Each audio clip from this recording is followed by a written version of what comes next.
ഇത് പ്രസന്റ് ടോക്സിന്റെ പുതിയൊരു വീഡിയോയിലേക്ക് സ്വാഗതം. വിവിധ തടാകങ്ങളുടെയും നദികളുടെയും വെള്ളത്തിനടിയിൽ അമൂല്യമായ പുരാവസ്തുക്കൾ മുതൽ ഭൂതകാലത്തിന്റെ അവശിഷ്ടങ്ങൾ വരെ അസംഖ്യം വസ്തുക്കൾ കുമിഞ്ഞുകൂടുന്നുണ്ട്. വറ്റിപ്പോയ ജലാശയങ്ങളിൽ നിന്നുള്ള 10 വിചിത്രമായ കണ്ടെത്തലുകൾ ഇന്ന് നമ്മൾ ചർച്ച ചെയ്യും. 1. അസ്ഥികൂടങ്ങളുടെ തടാകം. ഇന്ത്യൻ ഹിമാലയത്തിൽ സമുദ്രനിരപ്പിൽ നിന്ന് 5029 മീറ്റർ ഉയരത്തിൽ സ്ഥിതി ചെയ്യുന്ന രൂപ്കുണ്ട് തടാകം അസ്ഥികൂടങ്ങളുടെ തടാകം എന്നറിയപ്പെടുന്ന ഒരു നിഗൂഢത സൂക്ഷിക്കുന്നു. 1942 ഒരു ബ്രിട്ടീഷ് ഫോറസ്റ്റ് റേഞ്ചർ കണ്ടെത്തിയ ഈ തടാകം അതിന്റെ ഹിമത്തിനടിയിൽ ചിതറിക്കിടക്കുന്ന നൂറുകണക്കിന് മനുഷ്യ അസ്ഥികൂടങ്ങൾ വെളിപ്പെടുത്തുന്നു. സാധാരണയായി തണഞ്ഞുറഞ്ഞ തടാകം ഋതുക്കൾക്കും കാലാവസ്ഥയ്ക്കും അനുസരിച്ച് വലിപ്പം മാറുന്നു. അസ്ഥികൂടങ്ങൾ ചിലപ്പോൾ ഇപ്പോഴും മാംസളമായതും ശ്രദ്ധേയമായി സംരക്ഷിക്കപ്പെടുന്നതുമായവ മഞ്ഞുരുകുമ്പോൾ ദൃശ്യമാകും. ഇതുവരെ 600 മുതൽ 800 വരെ അസ്ഥികൂട അവശിഷ്ടങ്ങൾ ഇവിടെ കണ്ടെത്തിയിട്ടുണ്ടെന്നാണ് കണക്കുകൾ സൂചിപ്പിക്കുന്നത്. നിഗൂഢമായ വിനോദസഞ്ചാര കേന്ദ്രമായി പ്രാദേശിക ഭരണകൂടം ഇതിനെ പ്രോത്സാഹിപ്പിക്കുന്നുണ്ട്. നരവംശ ശാസ്ത്രജ്ഞരും 50 വർഷത്തിലേറെയായി ഈ അവശിഷ്ടങ്ങൾ പഠിച്ചു. അവയുടെ ഐഡന്റിറ്റി, ഉത്ഭവം, മരണകാരണം എന്നിവയെക്കുറിച്ച് ചർച്ച ചെയ്തു. നിലവിലുള്ള ഒരു സിദ്ധാന്തം സൂചിപ്പിക്കുന്നത് അസ്ഥികൂടങ്ങൾ 870 വർഷങ്ങൾക്ക് മുമ്പ് ഹിമപാതത്തിൽ മരിച്ച ഒരു ഇന്ത്യൻ രാജാവിന്റെയും ഭാര്യയുടെയും അവരുടെ പരിചാരകരുടേതുമാണ്. 1841 ടിബറ്റ് അധിനിവേശത്തിൽ പരാജയപ്പെടുകയും ഹിമാലയത്തിന് മുകളിലൂടെയുള്ള മടക്കയാത്രയിൽ മരിക്കുകയും ചെയ്ത ഇന്ത്യൻ സൈനികരായിരിക്കാം ചിലരെന്ന് മറ്റൊരു സിദ്ധാന്തം. ഒരു പകർച്ചവ്യാധികളുടെ ഇരകളുടെ ശ്മശാന സ്ഥലമായിരിക്കാമെന്ന് ചിലർ അനുമാനിക്കുന്നു. പ്രദേശത്തെ നാടോടി കഥകൾ തടാകത്തെ നന്ദാദേവിയുമായി ബന്ധിപ്പിക്കുന്നു. കടന്നുപോകുന്ന യാത്രക്കാരെ കൊന്നൊടുക്കിയതായി വിവരിക്കുന്നു. മരിച്ചവരിൽ ഭൂരിഭാഗവും അസാധാരണമായി ഉയരമുള്ളവരും 35-നും 40-നും ഇടയിൽ പ്രായമുള്ള മധ്യവയസ്കരാണെന്നും അവരിൽ കുട്ടികളില്ലെന്നും മുൻ പഠനങ്ങൾ സൂചിപ്പിക്കുന്നു. ചിലത് പ്രായമായ സ്ത്രീകളായിരുന്നു. സമീപകാല ജനിതക കാർബൺ ഡേറ്റിംഗ് വിശകലനങ്ങളിൽ ചില അവശിഷ്ടങ്ങൾ 1200 വർഷങ്ങൾക്ക് മുമ്പുള്ളതായി കണക്കാക്കുന്നു. ഇത് 9-ാം നൂറ്റാണ്ടിന്റെ വിനാശകരമായ അന്ത്യം നേരിട്ട ഒരു ഗ്രൂപ്പിന്റെ ഭാഗമാണെന്ന് സൂചിപ്പിക്കുന്നു. 2. 400 ഇയേഴ്സ് ഓൾഡ് ബ്രിഡ്ജ്. മിങ് രാജവംശത്തിന്റെ 400 വർഷം പഴക്കമുള്ള ഒരു പാലം വറ്റിവരണ്ട ചൈനീസ് തടാകത്തിന്റെ അടിയിൽ കണ്ടെത്തി. ചൈനയിലെ ഏറ്റവും ദൈർഘ്യമേറിയ തടാകപാലം എന്ന റെക്കോർഡ് ഒരിക്കൽ ഇത് കൈവശം വെച്ചിരുന്നു. ഓയാങ് തടാകത്തിൽ ഏകദേശം 2 മൈൽ വ്യാപിക്കുകയും അവിടെ താമസിക്കുന്നവർക്ക് ഒരു സുപ്രധാന ഗതാഗത ലിങ്കായി പ്രവർത്തിക്കുകയും ചെയ്തു. തടാകത്തിന്റെ ജലനിരപ്പ് ഉയരുകയും ഏകദേശം 400 വർഷത്തോളം വെള്ളത്തിനടിയിലാവുകയും ചെയ്തതോടെ പാലം ഒരു വെള്ളക്കെട്ടായി അപ്രത്യക്ഷമായി. എന്നിരുന്നാലും നീണ്ടു നിൽക്കുന്ന വരൾച്ച വരണ്ട സീസണിൽ ഉപരിതലത്തിലേക്ക് നയിച്ചു. തെക്ക് കിഴക്കൻ ചൈനയിലെ ഒരു പ്രാവിശ്യയിലെ ഓയാങ് ബേസിനിലെ മിങ് രാജവംശത്തിന്റെ സൃഷ്ടി കാണാൻ സന്ദർശകർ വർഷങ്ങളായി യാത്ര ചെയ്യുന്നു. 2500 അടി നീളമുള്ള കരിങ്കൽ പാലം 1631 നിർമ്മിച്ചതാണ്. അതിന്റെ 1100 ദ്വാരങ്ങൾ ഇതിന് 1000 കണ്ണ് പാലം എന്ന് പേര് നൽകി. കഴിഞ്ഞ മിങ് ചക്രവർത്തിയുടെ ഭരണകാലത്താണ് ഇത് നിർമ്മിച്ചത്. പ്രധാന നഗരങ്ങളും മത്സ്യബന്ധന സമൂഹങ്ങളും തമ്മിൽ ഒരു സുപ്രധാന ബന്ധം പ്രദാനം ചെയ്തു. 1363 ആദ്യ ചക്രവർത്തി അവിടെ ഹാൻ വംശത്തെ പരാജയപ്പെടുത്തി. രാജവംശം സ്ഥാപിച്ചതു മുതൽ പോയാങ് തടാകം മിങ് ചരിത്രത്തിൽ ഒരു പ്രധാന പങ്ക് വഹിച്ചിട്ടുണ്ട്. മിങ് രാജവംശത്തിന്റെ അവസാനത്തോടെ ഒരു തടാകത്തിന് കുറുകെ ഇത്തരത്തിലുള്ള ഏകദേശം 1000 പാലങ്ങൾ നിർമ്മിച്ചു. ചൈനയിലെ ഏറ്റവും വലിയ ശുദ്ധജല തടാകമാണ് പോയാങ് തടാകം. 3. Unexplored bomb. ഒരു വർഷം കടുത്ത വരൾച്ചയെ തുടർന്ന് ഇറ്റാലിയൻ നദിയിൽ മുങ്ങിയ 2ാം ലോക മഹായുദ്ധ കാലത്തെ ബോംബ് കണ്ടെത്തി. മലിനമായ പോ നദിയുടെ തീരത്ത് മത്സ്യത്തൊഴിലാളികൾ 450 കിലോഗ്രാം ഭാരമുള്ള ബോംബ് കണ്ടെത്തി. 70 വർഷത്തിനിടയിലെ ഏറ്റവും രൂക്ഷമായ വരൾച്ചയെ തുടർന്ന് 650 കിലോമീറ്റർ ദൈർഘ്യമുള്ള നദി വലിയ ഭാഗങ്ങളിൽ വറ്റിവരണ്ടു. വടക്കൻ ഇറ്റലിയിലെ ചുട്ടുപൊള്ളുന്ന കാലാവസ്ഥയും കുറഞ്ഞ മഴയുടെ അളവും കാരണം കാലാവസ്ഥ വ്യതിയാനത്തിന്റെ ആഘാതങ്ങളെക്കുറിച്ചുള്ള ഭയം വർദ്ധിച്ചു. ഇറ്റാലിയൻ സൈനിക വൃത്തങ്ങൾ പറയുന്നതനുസരിച്ച് ജൂലൈയിൽ ലൊംബാർഡി നഗരമായ ബോർഗോ വിർജിലിയോയ്ക്ക് സമീപമാണ് പൊട്ടിത്തെറിക്കാത്ത ആയുധം കണ്ടെത്തിയത്. 3000 പ്രദേശവാസികളെ ഒഴിപ്പിച്ചതായി റിപ്പോർട്ടുകൾ സൂചിപ്പിക്കുന്നു.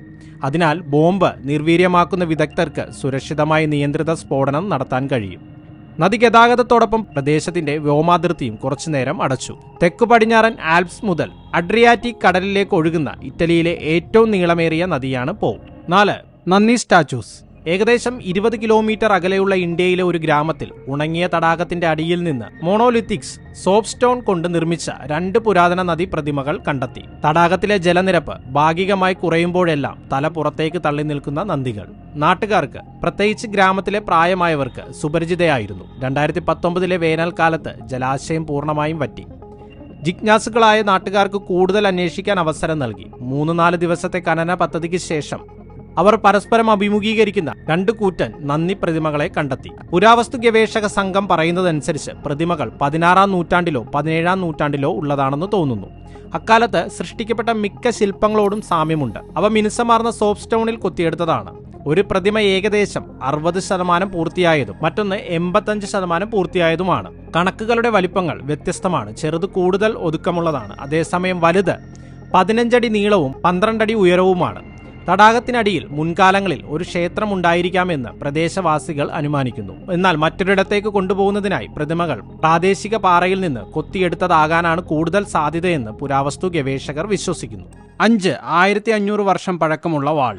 2018 വേനൽക്കാലത്ത് സ്വീഡനിലെ വിഡോസ്റ്റൺ തടാകത്തിൽ നീന്തുന്നതിനിടയിൽ 8 വയസ്സുള്ള സാഗ വൈക്കിംഗ് കാലഘട്ടത്തിന് മുമ്പുള്ള ഒരു വാൾ കണ്ടെത്തി. അവളുടെ കുടുംബത്തിനോടൊപ്പം അവധിക്കാലത്ത് സന്ദർശനം നടത്തിയ സാഗ തടാകത്തിൽ നിന്ന് പുരാവസ്തു കണ്ടെത്തി. തുടക്കത്തിൽ 1000 വർഷം പഴക്കമുണ്ടെന്ന് കരുതിയിരുന്ന അടുത്തുള്ള മ്യൂസിയത്തിലെ വിദഗ്ധർ ഇപ്പോൾ കരുതുന്നത് വാളിന് 1500 വർഷം പഴക്കമുണ്ടെന്നാണ്. വരൾച്ച കാരണം ജലനിരപ്പ് ആഴം കുറഞ്ഞതായിരുന്നു ഇത് സാഗ പുരാതന ആയുധം കണ്ടെത്തുന്നതിന് കാരണമായത്. അവൾ വെള്ളത്തിൽ എന്തോ അനുഭവപ്പെട്ടു. കൈപ്പിടി ശ്രദ്ധിച്ച ശേഷം അത് ഒരു വാളാണെന്ന് അവൾ അച്ഛനോട് പറഞ്ഞു. തുടക്കത്തിൽ അവളുടെ പിതാവ് ആന്റി ഇതൊരു വിചിത്രമായ വടിയോ ശാഖയോ ആണെന്ന് കരുതി. പക്ഷേ ഇതൊരു പുരാതന അവശിഷ്ടമാണെന്ന് അദ്ദേഹം മനസ്സിലാക്കി.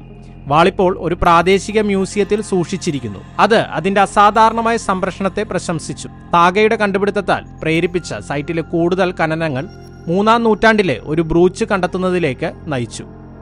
തടാകത്തെക്കുറിച്ചുള്ള അന്വേഷണം ഇപ്പോഴും തുടരുകയാണ്. കൂടുതൽ പുരാവസ്തുക്കൾ കണ്ടുപിടിച്ചേക്കാം. കൗണ്ടി മ്യൂസിയം പ്രവർത്തകർ അങ്ങനെ വിശ്വസിക്കുകയാണ്. 6 ഡിനോസർ ഫോസിൽ. 32 അടി നീളവും ഏകദേശം 180 ദശലക്ഷം വർഷങ്ങൾ പഴക്കമുള്ളതുമായ ഇക്ത്യോസറിന്റെ ഫോസിൽ റൂട്ട്ലാൻഡ് വാട്ടർ നേച്ചർ റിസർവിൽ നിന്ന് കണ്ടെത്തി. കടൽ ഡ്രാഗണുകൾ എന്നറിയപ്പെടുന്ന ഉരഗങ്ങൾ ഡോൾഫിനുകളുടെ ആകൃതിയിൽ 3 മുതൽ 82 അടി വരെ വലിപ്പമുള്ളവയായിരുന്നു.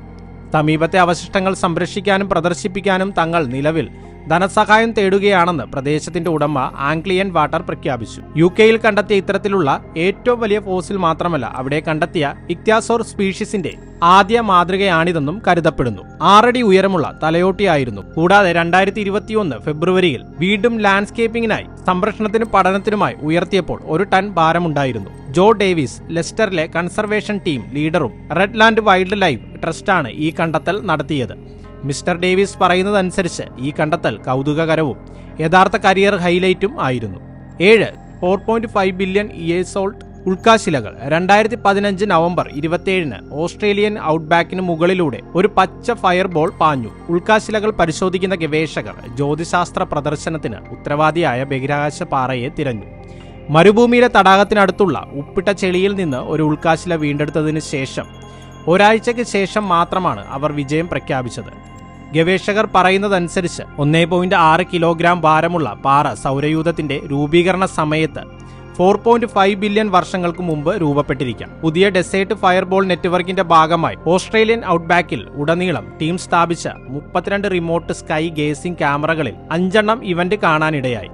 ഉൽക്കാശില എവിടെയാണ് പതിക്കാൻ സാധ്യതയുള്ളതെന്ന് കണ്ടെത്തുന്നതിന് ഗവേഷകർ ശേഖരിച്ച ഡാറ്റ ഉപയോഗിച്ചു. ഓസ്ട്രേലിയൻ സംസ്ഥാനമായ സൗത്ത് ഓസ്ട്രേലിയയിലെ വറ്റിപ്പോയ സമുദ്രനിരപ്പിന് താഴെയുള്ള കാറ്റി താണ്ട് ലേക്ക് ഐർ എന്ന പ്രദേശത്തെ ഒരു ഫ്ലൈ ഓവറിനിടെ അവർ ചെറുതും എന്നാൽ പ്രതീക്ഷ നൽകുന്നതുമായ ഒരു ഗർത്തം പോലുള്ള അഗാധം രേഖപ്പെടുത്തി. ക്രിസ്മസിന് ശേഷം 3 ദിവസത്തേക്ക് ടീം ഗ്രൗണ്ട് സർവേ നടത്തി. വരാനിരിക്കുന്ന മഴയെ തോൽപ്പിക്കാൻ ശ്രമിച്ചു, കാരണം അത് ഒരു അഗാധ ഗർത്തത്തിന്റെ അടയാളങ്ങൾ കഴുകിക്കളയുമായിരുന്നു. ഒരു ടീം അംഗം തന്റെ കൈകൾ കൊണ്ട് ചെളിയിൽ കുഴിച്ച് തടാകത്തിന്റെ അടിത്തട്ടിൽ നിന്ന് ഒരു ഉൽക്കാൽശില പുറത്തെടുത്തു.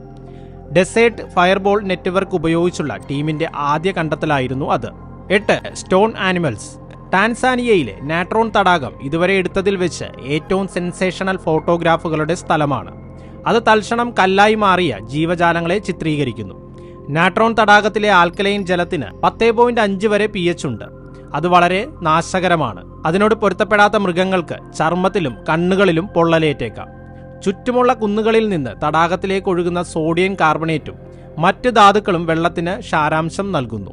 ഒരിക്കൽ ഈജിപ്ഷ്യൻ മമ്മിക്കേഷനിൽ ഉപയോഗിച്ചിരുന്ന സോഡിയം കാർബണേറ്റിന്റെ കൂടുതൽ നിക്ഷേപങ്ങൾ നാട്രോൺ തടാകത്തിലെ വെള്ളത്തിൽ ചത്തുപോകുന്ന മൃഗങ്ങളുടെ സംരക്ഷണത്തിന്റെ മികച്ച രൂപമായി വർത്തിക്കുന്നു. 2013 അക്രോസ് ദി റാവജ്ഡ് ലാൻഡ് എന്ന പുസ്തകത്തിൽ ഫോട്ടോഗ്രാഫർ നിക് ബ്രാൻഡ് തടാകത്തെയും അതിന്റെ മരണത്തെയും വിചിത്രമായി ചിത്രങ്ങളിൽ ചിത്രീകരിച്ചു. അരയന്നങ്ങളുടെയും മറ്റ് മൃഗങ്ങളുടെയും അവശിഷ്ടങ്ങൾ അദ്ദേഹം കണ്ടെത്തി. അവയുടെ ശരീരം സോഡിയം കാർബണേറ്റ് ചോക്കിന്റെ പാളിയിൽ കുത്തനെ രൂപപ്പെടുത്തിയിരിക്കുന്നു. നാട്രോൺ തടാകത്തിന്റെ തീരത്ത് വിവിധ പക്ഷികളും വവ്വാലുകളും ഒഴുകി പാറകൾ പോലെ ആയിത്തീരുന്നു. 9. Ghost village of Spain. സ്പെയിനിനും പോർച്ചുഗലിനും ഇടയിലുള്ള അതിർത്തിയിൽ ഒരു വരൾച്ച അണക്കെട്ടിനെ ഏതാണ്ട് പൂർണ്ണമായും ശൂന്യമാക്കിയപ്പോൾ ഒരു പ്രേത ഗ്രാമം അടുത്തിടെ പ്രത്യക്ഷപ്പെട്ടു. അതിന്റെ ഭയാനകമായ ചാരനിറത്തിലുള്ള അവശിഷ്ടങ്ങളിലേക്ക് ധാരാളം വിനോദസഞ്ചാരികളെ ആകർഷിക്കുന്നു. 1992 സ്പെയിനിലെ വടക്കു പടിഞ്ഞാറൻ ഗലീഷ്യ മേഖലയിലെ അസറേഡോ ഗ്രാമം വെള്ളപ്പൊക്കത്തിൽ ആൾട്ടോ ലിൻഡോസോ റിസർവേയർ സൃഷ്ടിച്ചപ്പോൾ മരവിച്ച ഒരു ജീവിതത്തിന്റെ വിശദാംശങ്ങൾ ഇപ്പോൾ റിസർവേയർ 15% നിറഞ്ഞതിനാൽ വീണ്ടും കണ്ടെത്തുകയാണ്. വീണ്ടും കീറിയ മേൽക്കൂരകൾ, ഇഷ്ടികകൾ, ഒരു കാലത്ത് വാതിലുകളോ ബീമുകളോ ഉണ്ടാക്കിയ തടിയുടെ അവശിഷ്ടങ്ങൾ, തുരുമ്പിച്ച പൈപ്പിൽ നിന്ന് ഇപ്പോഴും വെള്ളമൊഴുകുന്ന ഒരു കുടിവെള്ള ജലധാര എന്നിവയും സന്ദർശകർ കണ്ടെത്തി. വരൾച്ചയിൽ ചിലയിടങ്ങളിൽ വിണ്ടുകീറിയ ചെളി നിറഞ്ഞ നിലത്തുകൂടി നടക്കുമ്പോൾ സന്ദർശകർ മുൻ കഫേയിൽ അടുക്കിവെച്ച ഒഴിഞ്ഞ ബിയർ കുപ്പികളുള്ള പെട്ടികളും ഒരു കടൽഭിത്തിയുടെ അരികിൽ ഭാഗികമായി നശിച്ച് തുരുമ്പെടുത്തതുമായ ഒരു പഴയ കാർ കണ്ടെത്തി. ഉപേക്ഷിക്കപ്പെട്ട ഘടനകളെല്ലാം ഡ്രോൺ ദൃശ്യങ്ങൾ വെളിപ്പെടുത്തുകയുണ്ടായി. 10. Human remains. തെക്കു പടിഞ്ഞാറൻ യുണൈറ്റഡ് സ്റ്റേറ്റിലെ കൊളറാഡോ നദിയിൽ ഹൂവർ അണക്കെട്ട് രൂപീകരിച്ച മീഡ് തടാകം ലാസ് വെഗാസിൽ നിന്ന് 24 മൈൽ കിഴക്കായി നെവാഡയിലും അരിസോണയിലും വ്യാപിച്ചു കിടക്കുന്നു. ജലസംഭരണ ശേഷിയുടെ കാര്യത്തിൽ യുഎസിലെ ഏറ്റവും വലിയ റിസർവോയറാണിത്. നദിയുടെ ഒഴുക്ക് തടസ്സപ്പെടുത്തി 1930കളിൽ അണക്കെട്ട് നിർമ്മിച്ചതിന് ശേഷം നിലവിൽ അതിന്റെ ജലനിരപ്പ് ഏറ്റവും താഴ്ന്ന നിലയിലാണ്. കഴിഞ്ഞ 22 വർഷത്തിനിടയിൽ 2022 ജൂലൈ 31 വരെ ജലനിരപ്പ് 1040.92 അടിയായി താഴ്ന്നു. എല്ലാ സംസ്ഥാനങ്ങളിലും ഗോത്രവർഗ ഭൂമിയിലും വടക്കൻ മെക്സിക്കോയിലുമായി ഏകദേശം 25 ദശലക്ഷം ആളുകൾ ജലവിതരണത്തിനായി മീഡ് തടാകത്തെ ആശ്രയിക്കുന്നു. തടാകം പിൻവാങ്ങുമ്പോൾ പതിറ്റാണ്ടുകളായി മറഞ്ഞിരിക്കുന്ന രഹസ്യങ്ങൾ വെളിപ്പെടുത്തിക്കൊണ്ട് ദീർഘകാലം മുങ്ങിക്കിടന്ന വസ്തുക്കൾ വീണ്ടും ഉയർന്നുവരുന്നു. ഈ കണ്ടെത്തലുകളിൽ വെള്ളത്തിനടിയിലായ ചുവറ്റുകുട്ടകൾ, ബോട്ടുകൾ, രണ്ടാം ലോക മഹായുദ്ധത്തിന്റെ കൗരകൗശലം ഉൾപ്പെടെ മനുഷ്യന്റെ അവശിഷ്ടങ്ങൾ പോലും ഉൾപ്പെടുന്നു. 1970കളുടെ അവസാനത്തിലോ 1980കളുടെ തുടക്കത്തിലോ കൊലപാതകത്തിന് ഇരയായി എന്ന് വിശ്വസിക്കപ്പെടുന്ന ഒരു ബാരലിൽ നിന്ന് 2022 മെയ് 1 കണ്ടെത്തിയ മൃതദേഹം അത് ദുരന്ത സംഭവങ്ങൾ മറച്ചുവെക്കുന്നതിൽ തടാകത്തിന്റെ പങ്ക് എടുത്തു കാണിക്കുന്നു. കൂടാതെ ചരിത്രാതീത കാലത്തെ അമ്പടയാളങ്ങൾ മുതൽ ബിയർ, സൺഗ്ലാസ് തുടങ്ങിയ ആധുനിക കാലത്തെ വസ്തുക്കൾ വരെയുള്ള അസ്ഥികൂട അവശിഷ്ടങ്ങളും വിവിധ പുരാവസ്തുക്കളും തടാകത്തിലെ വെള്ളം കുറയുമ്പോൾ കണ്ടെത്തി. നിങ്ങൾക്ക് ഈ വീഡിയോയിലൂടെ ശ്രദ്ധേയമായ ഒരു നിഗമനത്തിനായി വറ്റിച്ച കനാലിന്റെ അടിത്തട്ടിലെ ഭയാനകമായ കണ്ടെത്തലിന്റെ സസ്പെൻസ് ഊന്നി പറയുകയും വെളിപ്പെടുത്തുകയും ചെയ്യാം. ഈ വിഷയത്തെക്കുറിച്ചുള്ള നമ്മുടെ ഗ്രാഹ്യത്തെ പുനർനിർവചിക്കുകയും നമ്മുടെ ദൈനംദിന ചുറ്റുപാടുകൾക്ക് താഴെ എന്താണുള്ളതെന്ന് നമ്മെ ചോദ്യം ചെയ്യുകയും ചെയ്യുന്ന രസകരമായ കണ്ടെത്തലിന് സാക്ഷ്യം വഹിക്കാൻ എന്നോടൊപ്പം ചേർന്നതിന് നന്ദി. ഈ സമീപനം ജിജ്ഞാസ വളർത്തുകയും നമ്മൾ ആകാംക്ഷയുള്ളവരാണെന്ന് ഉറപ്പാക്കുകയും ചെയ്യുന്നു എന്ന വിശ്വാസത്തോടെ അവസാനിപ്പിക്കുന്നു. വീഡിയോ ഇഷ്ടപ്പെട്ടെങ്കിൽ ലൈക്ക് ചെയ്യുക, സബ്സ്ക്രൈബ് ചെയ്യുക, ബെല്ലൈക്കൺ ക്ലിക്ക് ചെയ്യുക.